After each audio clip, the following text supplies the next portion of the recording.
회사에서 성과는 멋진 성과물들을 소개를 해주셨는데 저는 그냥 개인적인 경험과 생각을 말씀드리려고 합니다.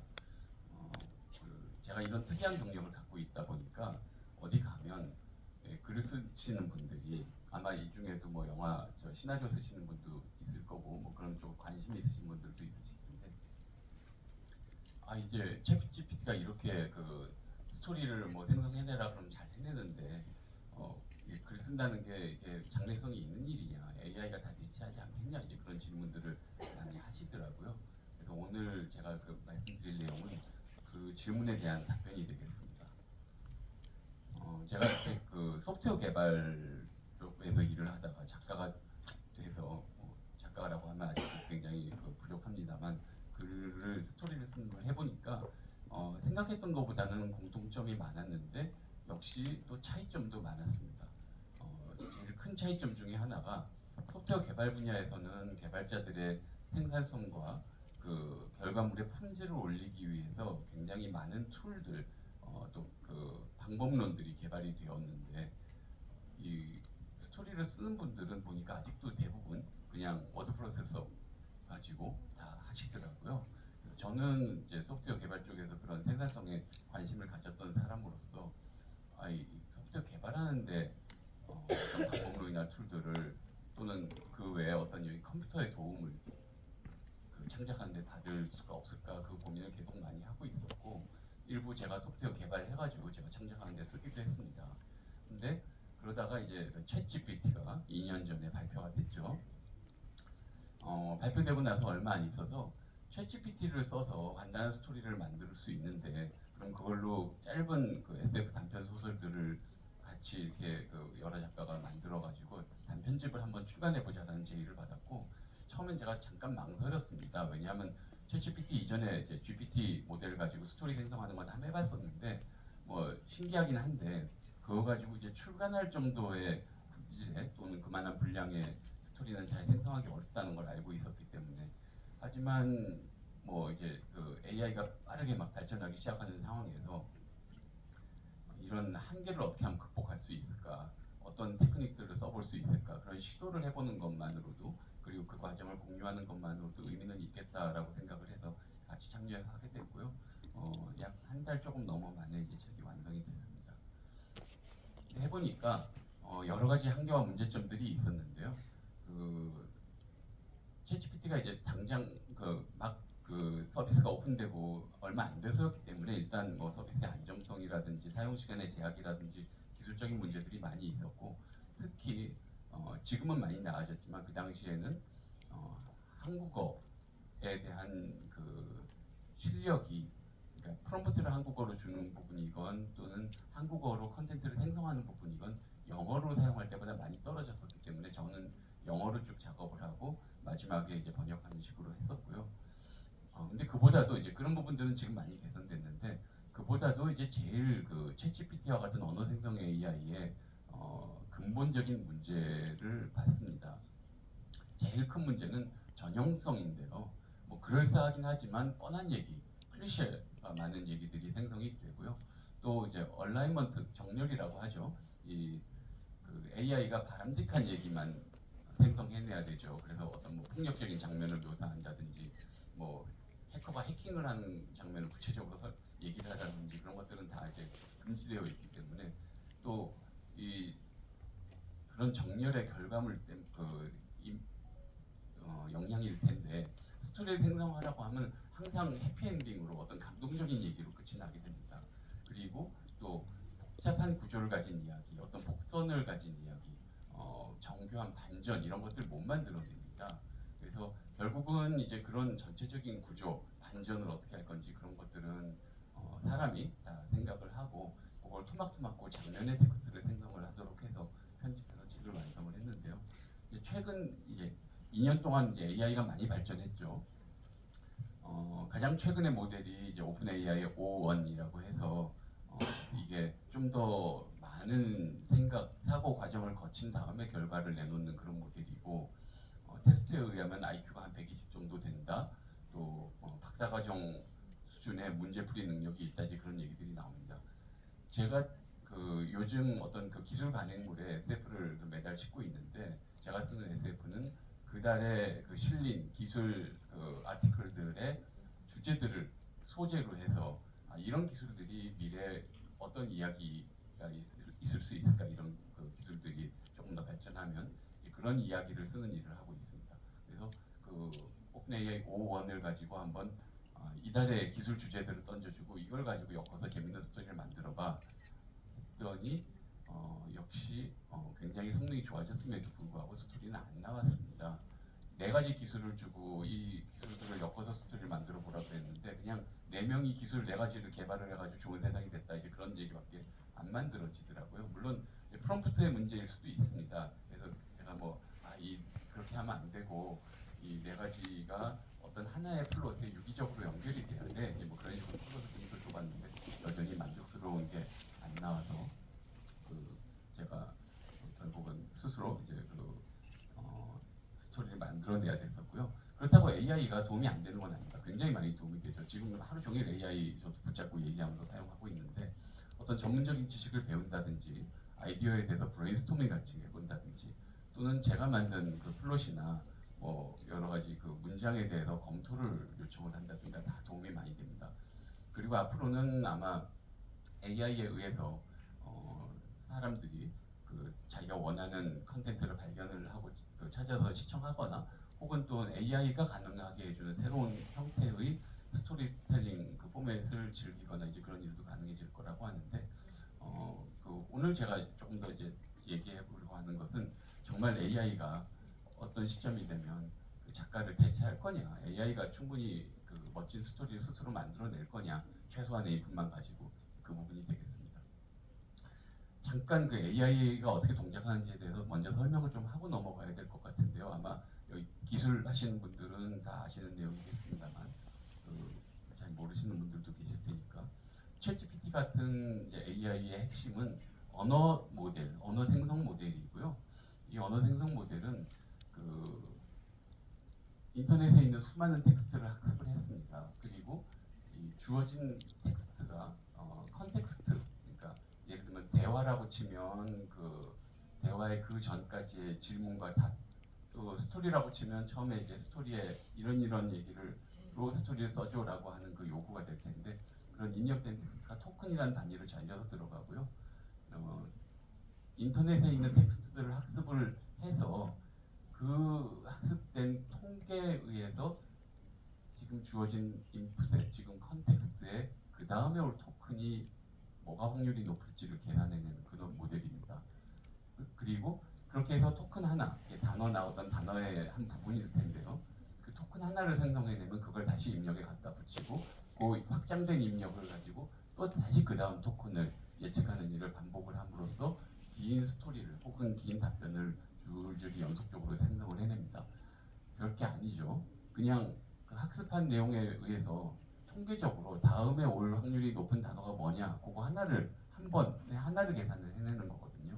그래서 이런 언어 생성 AI가 뭐 자동 완성 기능이네 혹은 그냥 확률론적인 앵무새 아니냐 어떤 그 정말 사고를 하거나 어떤 의미를 이해를 하는 게 아니라 단지 그냥 이 텍스트의 빈도를 단어의 빈도를 그냥 얕은 수준의 패턴 매칭을 해가지고 그냥 있을 법한 스토리가 줄줄이 생성된 걸 우리는 보기에 마치 뭔가 얘가 생각해서 쓴 것 같지만 사실은 그냥 패턴 매칭하고 있었던 거 아니냐 이제 그런 그 비판들이 많이 있고요.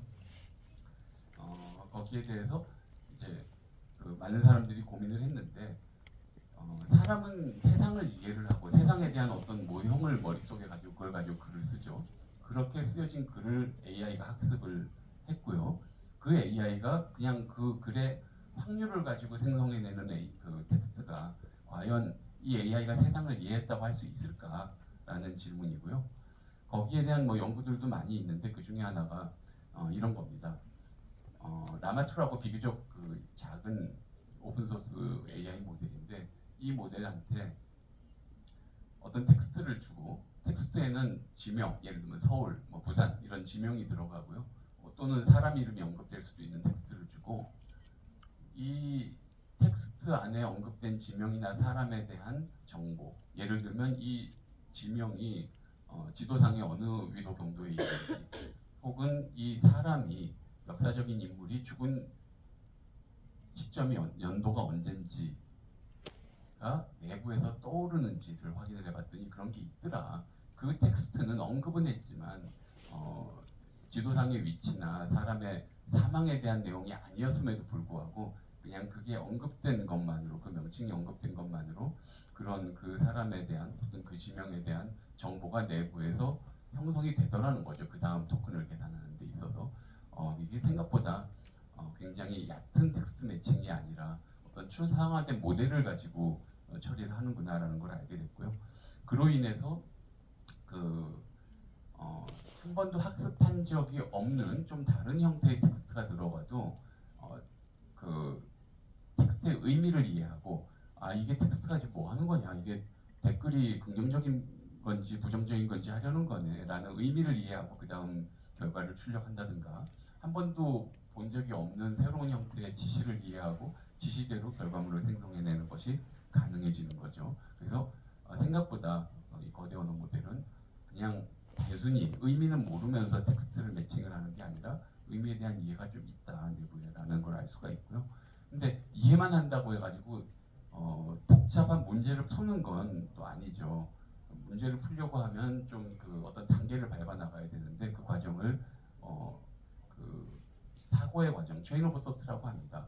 이 LLM은 한 번에 하나씩 토큰을 생성을 하기 때문에 그 한 번에 어려운 연산을 할 수는 없어요. 복잡한 문제를 주고 답을 구해봐 했을 때 암산으로 한 번에 구하지는 못하는데, 이걸 문장으로 풀어서 자기가 얘기를 하면서 그 풀이 과정을 말하라고 하면은 그것을 답을 계산을 해냅니다. 이게 언어 모델이 한 번에 어려운 일은 할 수는 없지만 문장을 풀어서 그 토큰을 연속적으로 출력하는 게 어떻게 보면 문제를 훨씬 더 쉬운 단계로 분해를 해서 토큰 하나하나 생성할 때 그 다음 토큰 생성하는 건 그 전의 내용을 참조하면 문제가 쉬워지거든요. 그렇게 해서 만들어냅니다. 그래서 이게 그 언어를 생성하는 과정이 AI의 사고의 과정이고, 그 사피어 월프 가설이라고 있죠. 언어의 구조가 사고를 지배한다라는 그런 그 가설인데, 그게 특히 이런 그 언어 모델 기반의 AI한테는 잘 적용된 것 같습니다. 이런 AI가 근데 창의적인 컨텐츠를 왜 못 만들어낼까요? AI가 그 다음 토큰이 올 가능성들을 계산을 해, 모든 토큰에 대해서 확률을 계산을 합니다. 아, 이 토큰은 올 가능성이 없고 이 토큰은 0.5 정도의 확률이 있겠고, 그걸 기반으로 가능성이 높은 토큰을 확률적으로 골라내서 출력을 하는데요. 그 부분에 좀 조정을 할 수가 있습니다.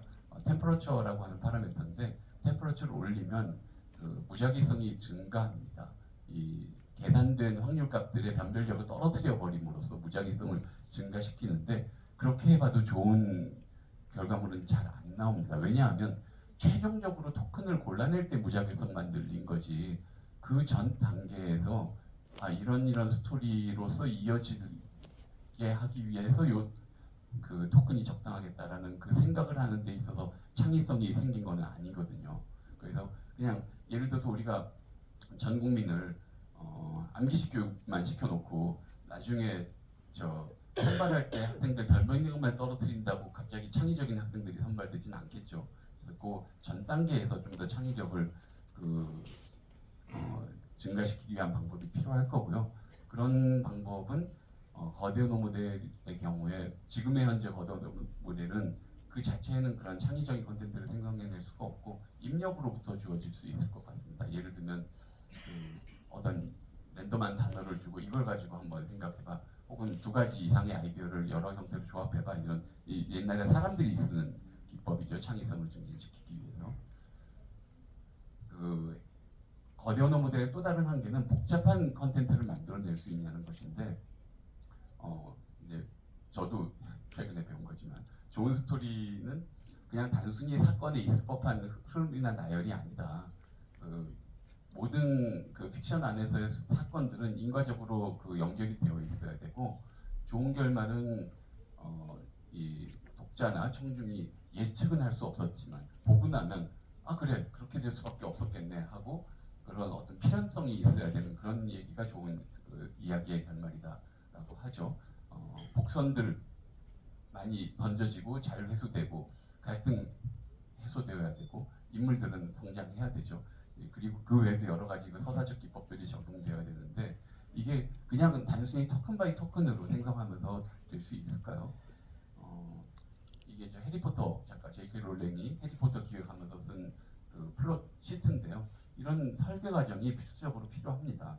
그래서 그 스토리를 그 창작하는 데 사용하는 소프트웨어도 워드 프로세서 외에 그 우리나라에서는 사실 많이 쓰이지는 않는데 소설 같은 경우에 이제 스크리브너라는 툴 외국에서 많이 사용하고 있고 드라마 그 시나리오는 파이널 드래프트를 많이 쓴다고 그러더라고요. 이런 툴들은 그 단순히 이제 글을 쓰는 게 아니라 기획하는 과정 또 그 기획을 한 내용을 가지고 다른 사람들하고 협업할 수 있는 그런 기능들이 많이 들어 있고요. 저는 이제 챗GPT 나오기 전부터 제가 만들어 쓰고 있었던 거지. 일단 기획은 저는 그 노션이라는 이 소프트웨어 개발업계에서 많이 쓰는 툴로 하고 있고, 그 저 플롯 스프레드시트는 노션에서 태블릿 기능을 써가지고 하고 있고, 여기서는 그 플롯을 그저 non-linear하게 비선형적인 예를 들면 그런 시간이 왔다 갔다 하게 썼다가 그걸 다시 또 타임라인 뷰로 본다든지 그런 것들이 이 노션의 테이블 기능으로 제공을 해주고 있기 때문에 굉장히 편하고요. 저는 실제 그 소설의 본문을 쓸 때는 개발자들이 쓰는 비주얼 스튜디오 코드라는 툴에 제가 확장한 기능을 사용해서 쓰고 있는데요. 이 확장 기능에서는 본문 중에 해시태그로 떡밥을 내가 이런 떡밥을 던졌다든지 어떤 모티프 반복되는 모티프 예를 들면 두 주인공 사이에 뭐 러브 그 관계 발전이라든지 그런 모티프가 있으면 그걸 표시를 해놓으면 글을 쓰는 동안 이 긴 작품의 앞 뒤에 다른 관련된 해시태그로 이제 그 매칭하는 거죠. 관련된 부분을 보여주면서 참조해서 똑같은 얘기 또 하지 않거나 복선을 그 회수 안 하고 그냥 날려버리거나 왜냐하면 이게 글을 계속 그 소프트웨어는 리팩토링이라고 하는데 글을 편집을 많이 하다 보면 복잡한 걸 저도 머릿속에 다 못 담아놓고 그 복선을 회수를 못하고 그냥 결말이 한다든가 이렇게 그 실수하는 일이 많아지더라고요. 그래서 그런 기능들을 사용을 하고 있었습니다. 그래서 AI가 좀 이런 걸 해줬으면 좋겠는데 아직은 없죠 이런 게. 그래서 AI는 지금은 아까 말씀드린 것처럼 그냥 토큰 바이 토큰으로 단선적으로 스토리를 생성을 해나가는데 사실은 이 위에 여러 가지 복잡한 플롯 구조의 설계가 필요하고 떡밥이 회수됐는지 그런 걸 다 체크할 수 있어야 되고 또 사실 그 위에는 뭐 여러 가지 월드 빌딩들 뭐 주인공이라든지 사실은 작가가 하고 싶은 어떤 메시지라든지 그런 것들이 그 위에 있을 거고요. 또 이게 한 번에 이루어지지도 않죠. 어떨 때는 실제로 텍스트를 쓰다 보면 주인공을 좀 바꿔야 되기도 하고 굉장히 반복적인 작업입니다. 예전에 그 드라마트론이라고 구글에서 만든 그 연구한 게 있었는데 이게 그 로그라인 생성에서부터 그 인물 설정, 플롯 뭐 여러 가지들을 작가가 중간에 개입을 해서 작가하고 AI가 계속 반복하면서 그 이터러티브하게 스토리를 시나리오를 생성해내는 그런 툴이었는데요. 이게 뭐 연구가 더 진행은 안 되는 것 같습니다. 이쪽으로 좀 발전이 돼서 쓸만한 툴이 미드전 예하셔도 좋고 좀 나왔으면 좋겠고 그리고 이게 한 번에 만들어지지 않죠. 좋은 이야기는 계속 반복을 해야 됩니다. 그 생성해보고 다시 고치고 평가하고 뭐 재조합하고 에이전트라는 개념이 있는데 AI 쪽에 이 한 번에 생성을 하는 게 아니라 여러 가지 문제를 그 분해하고 스스로 평가하고 반복함으로써 어떤 그 무한한 스토리의 공간에서 내가 원하는 메시지를 전달할 수 있고 사람들이 재미있게 볼 수 있는 그런 재미있는 스토리를 결국은 탐색하는 과정이라고 생각이 되고요.